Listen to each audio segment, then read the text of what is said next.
మంత్లో ఎస్టాబ్లిష్ చేస్తున్నారు సార్ ఈ అడ్రస్. అంటే ప్రాబ్లం ఏంటంటే అన్న మీరన్నట్టుగా సర్వీసింగ్ మీరు ఆ ఫెసిలిటీ మాకు ఇచ్చారంటే సర్వీసింగ్ ఇస్తున్నారు, సర్వీసింగ్ సెంటర్ కూడా పెడుతున్నారు. Okay okay okay. ఎందుకంటే నేను సొంతంగా కొని డొనేట్ చేశానన్న, దాంట్లో ఏమైనా చిన్న పార్ట్ పోయింది, అదే పెద్ద విషయం. సో అన్న ఖచ్చితంగా ఒక పని చేస్తాను చెప్పేసి ఇంకా మన నాగరాజు అన్న శివన్న కలిసి మనకి పనులు చేసి పెట్టినారంటే మనకి తొందరలో నెల కూడా అవసరం లేదు, 10-15 రోజుల్లో రెడీ చేసేట్టుగా ప్రయత్నం చేద్దాం ఖచ్చితంగా. Right, thank you so much. ఇప్పుడు స్వచ్ఛాంధ్ర ప్రతిజ్ఞ తీసుకుందాం.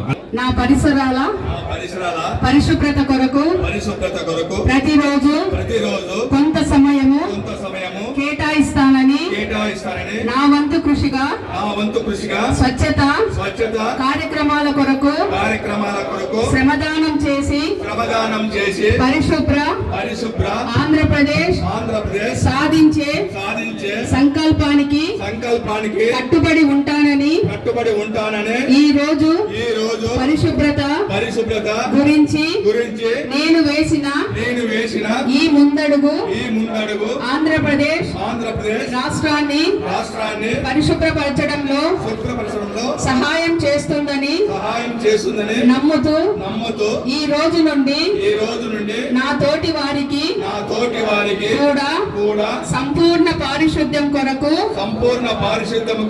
బహిరంగ మలమూత్ర విసర్జన నుండి విముక్తి కొరకు విధిగా క్రమం తప్పకుండా సెప్టిక్ ట్యాంకును శుభ్రపరచడం వంటి అంశాలపై అవగాహన కల్పించే దిశగా ప్రయత్నిస్తానని మన ఆంధ్రప్రదేశ్ ను మరియు మన యాడికి గ్రామ పంచాయతీని స్వచ్ఛ యాడికిగా తీర్చిదిద్దేటట్లు నా వంతు కృషి చేస్తానని ప్రమాణం చేస్తున్నాను.